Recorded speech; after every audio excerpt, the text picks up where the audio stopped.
Hi, everyone. Hello. All right. So I know people are still trickling in, but we'll go ahead and get started. Thank you, everyone, for joining. I know it's a busy time of the year for everyone, so we really appreciate you hopping on with us today. Today, this session is before the IEP, and we have Nina Peckman, our staff attorney at ACNJ, and she is going to give today's presentation. So, Nina, take it away. Hi, good afternoon, everyone. I am the staff attorney at ACNJ, and I provide advocacy assistance to parents and professionals who work with children regarding education issues. I'm going to be talking about some of the important services and supports that schools can provide to all students. So most students have academic strengths and weaknesses. For example, some find math easy but find it harder to write a paragraph about a story, for example. Some students may need extra supports with learning how to read or learn math facts. Students have a range of abilities, and there's a big range of what's within which a student's abilities would still be considered average. The same is true of children's behavioral and emotional development. Some students develop age-appropriate social and emotional skills sooner than others. Still, while a student who may be considered in the average or low range may not need special education services, they're still entitled to supports in school. During the course of their public education, many students may at one time or another experience stress or sadness over things that are occurring in their lives. This could, for example, relate to schoolwork, friendships, or family issues. Most students are likely to receive one or more of the services I'm going to be talking about today before they graduate high school. But I'm guessing that many students and parents don't realize all the supports that are available in school. And I hope this program helps clarify that. Here on this page are some of the important supports that students can receive. Tiered level of supports for academic and or behavior, guidance counseling services, intervention and referral services, health plans, multilingual learner services, and 504 plans. And I'm going to be talking about each of these services. So this program is about the school services and supports that are available to all students who need help. These services do not depend a student being eligible for special education. And I'm also going to be talking about some things that parents can do to advocate for these services. So I'm going to start with what's known as tiered systems of supports. This refers to a range of supports for students with an academic weakness or behavior difficulty, starting from what's known as universal supports to more intensive supports, of which the most intensive type is known as intervention and referral services. Universal supports refers to those that teachers provide to their students to tailor the way they are presenting curriculum to a way a student learns. Keeping in mind that some students are visual learners, others learn by doing, others learn by listening, and most students learn through a combination of these methods, teachers are trained to identify a way their students learn and when the student is having a difficulty to adjust the way they present materials. Again, this is not special education. It's not based upon formal evaluations and don't necessarily require parental consent, although a parent should be informed. Regarding behavior, these supports could consist of a teacher or other staff person providing guidance or support regarding issues such as bullying or stress, managing schoolwork, managing emotions, peer conflicts, difficulties concentrating and providing support, or mentorship regarding issues occurring in or out of school. Now, according to the New Jersey Department of Education, each district should offer these tiered systems of supports through first the district and school leadership, providing training to staff about these supports and encouraging staff to collaborate to assist a child who needs help. And some of that training is going to include how to collaborate. Second, the support system should be developed in partnership with parents and community providers regarding how best students and families should be supported. And districts should ensure that the information about these services are made available to parents in a way that they can access access the information and understanding, meaning in multiple languages as needed. Also, this information should be shared in a variety of ways to ensure access, such as on the school website, sending paper materials home with children, handing out print material at back to school nights and other functions, or calling parents, of course, calling parents about their children's issues. For these supports to be most effective, a positive school culture and climate that is culturally responsive in the context of the school community is necessary, and staff should be trained, and students should receive instruction that is blended into their curriculum regarding positive social and emotional development and practices to help students navigate school life and be healthy individuals and positive community members. So when more targeted services are needed, so these would be considered the most generic supports. So if these basic supports aren't effective, then targeted services might be needed. And in that case, um, through a process of collaboration, select staff, which is going to be made up of teachers and other support staff, possibly child studies who could be consulted, should create a plan to develop strategies for students who need a more tailored approach. This team should develop a plan to help the students through methods based on data collected by the teacher regarding the student's performance to identify particular weaknesses. The plan should include progress goals, and staff should determine how a student's progress or mastery of a skill will be demonstrated. And staff should regularly meet to review the data and should modify strategies if the data doesn't show that the student has improved. Again, these are considered informal supports. They don't require a written plan or parental consent. When these steps don't fully address the issues, though, you might need a more formal kind of service. And then in that case, school staff in consultation and discussion with the parents should consider other more formal services like intervention and referral services and possibly child study team evaluations. So next, I want to talk about guidance counseling services. Guidance counselors have several roles in middle and high school. Not only do they provide counseling to help students navigate school issues, but they help students identify high school and higher education goals and provide information regarding the county vocational schools.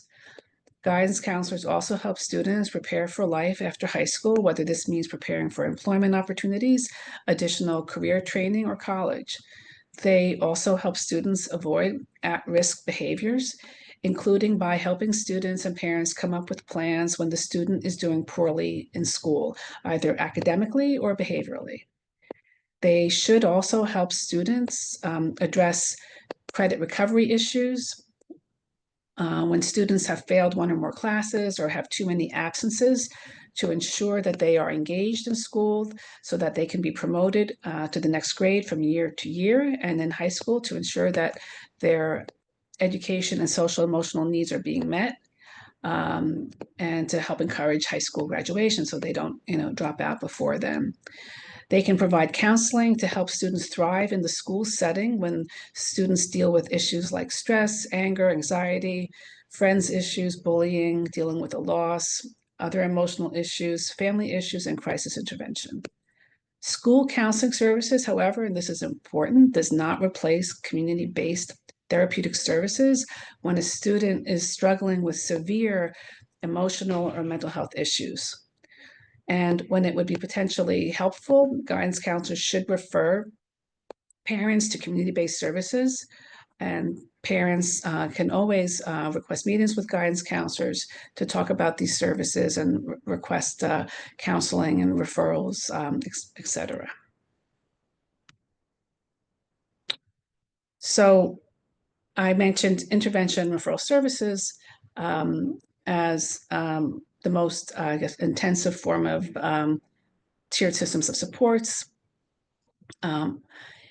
Intervention and referral services, also known as IR&S, that's how I'll talk about it from now on in this presentation, are for students with more serious issues at school.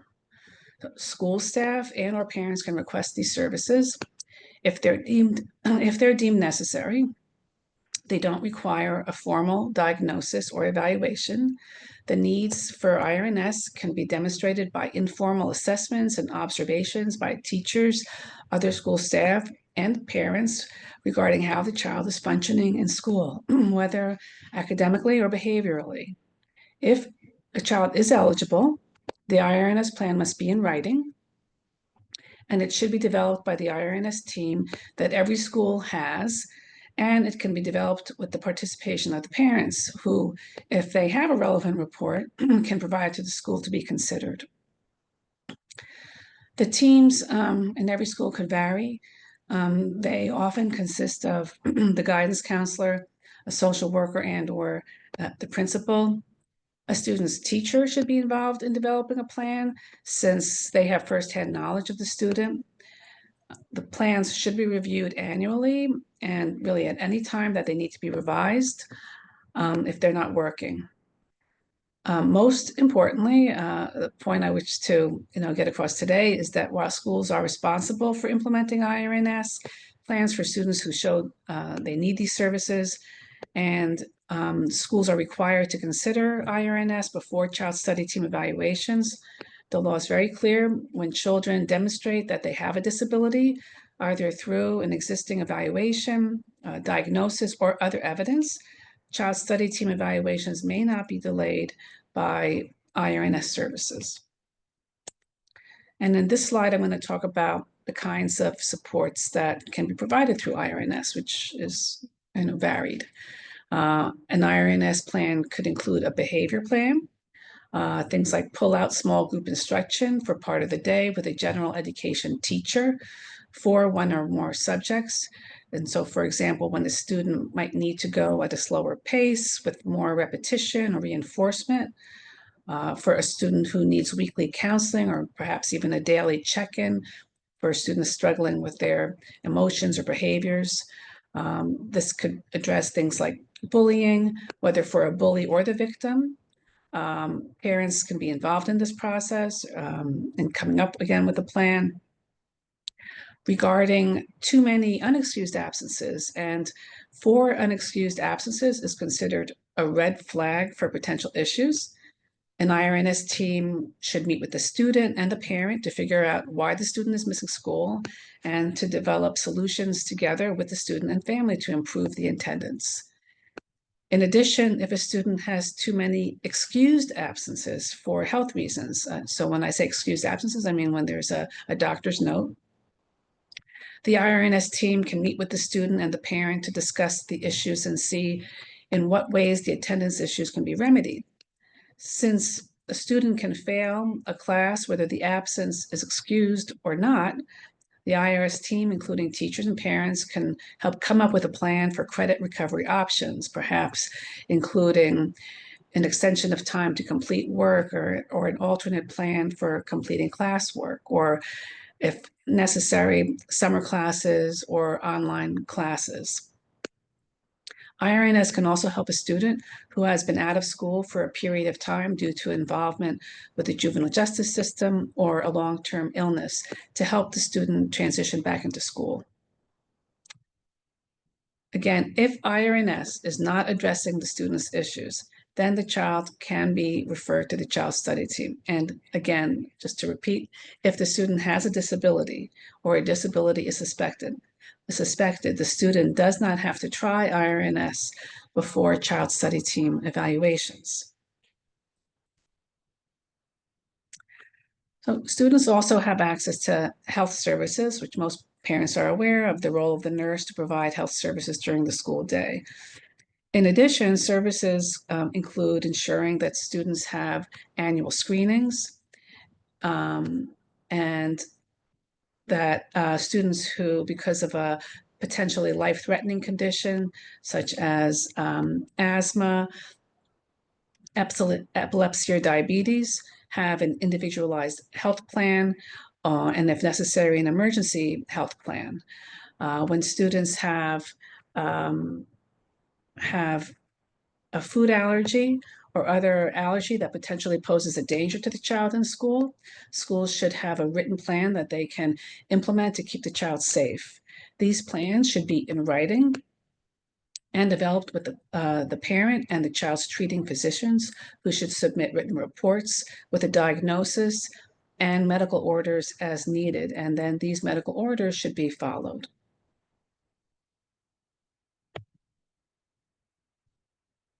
Schools also provide multilingual language services for students whose primary language isn't English.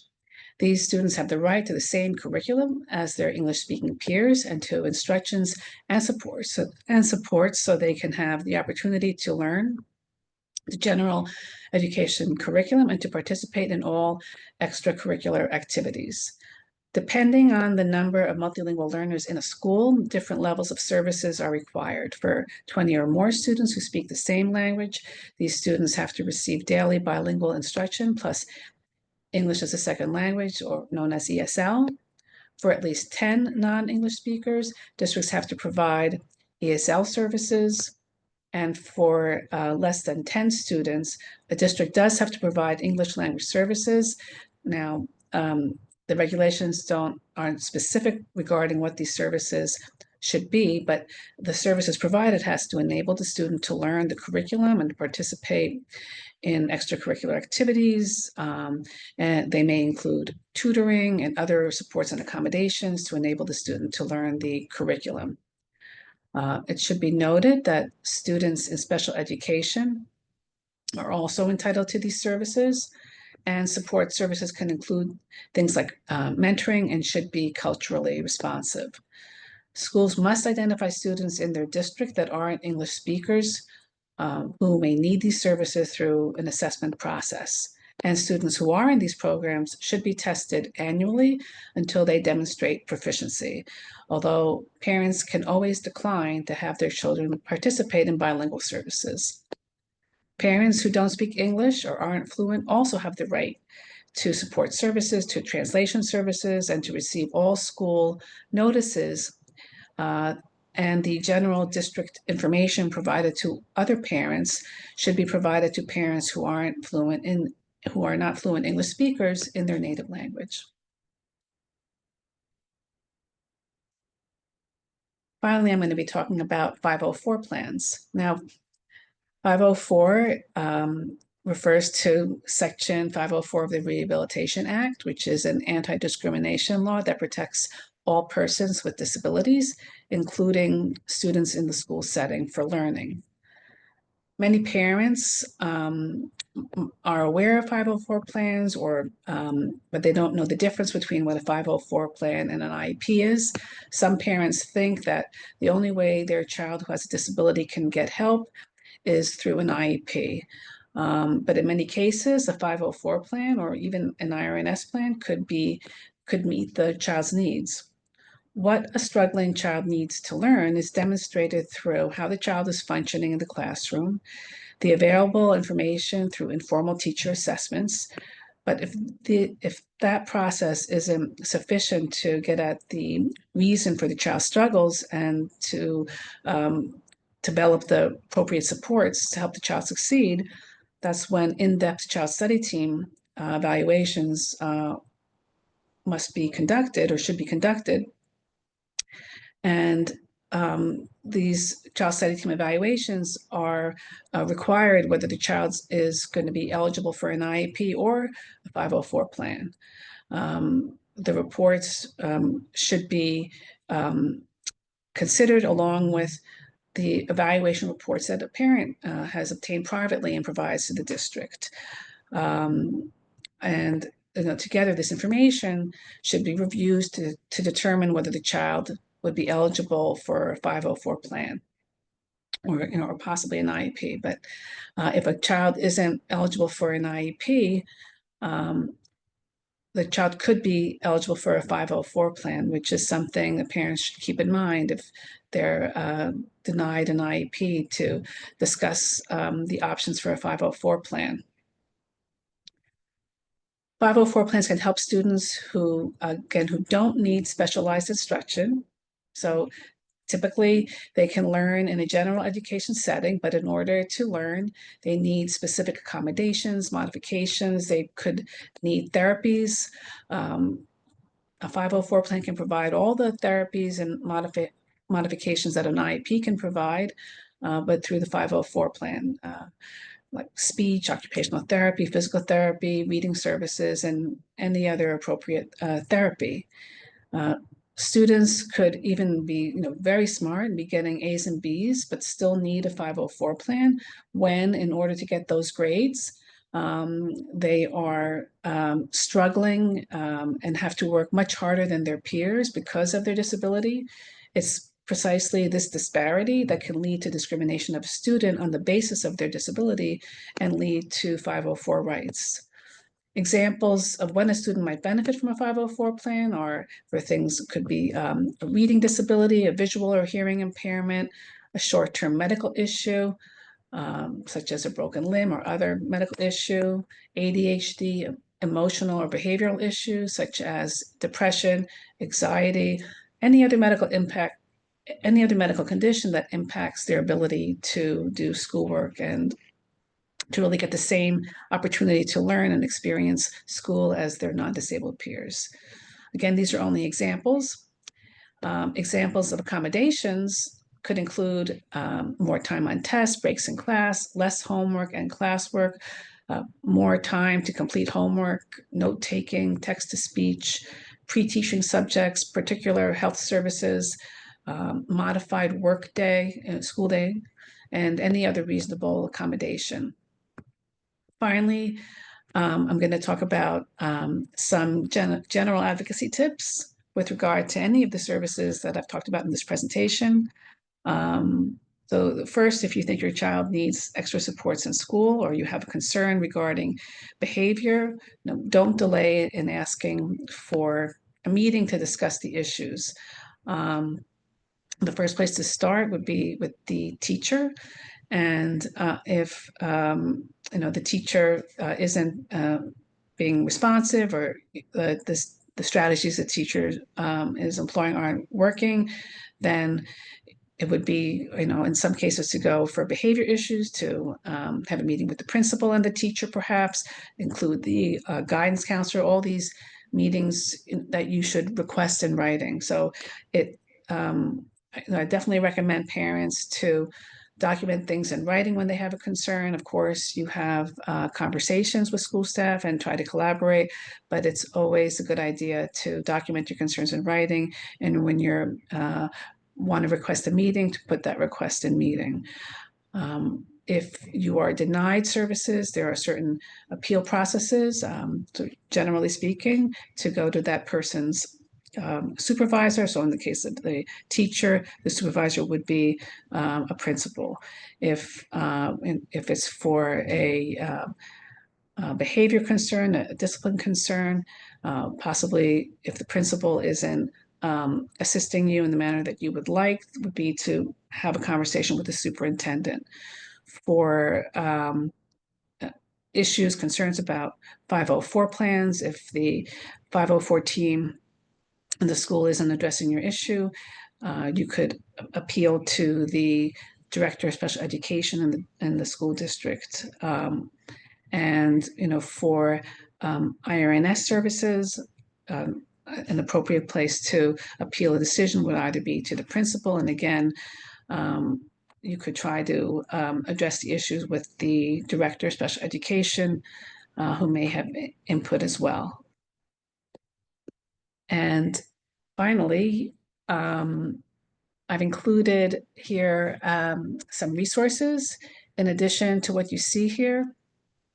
If you visit ACNJ Students' Rights page, there are various guides and fact sheets and videos on education-related topics, some of which are translated into Spanish.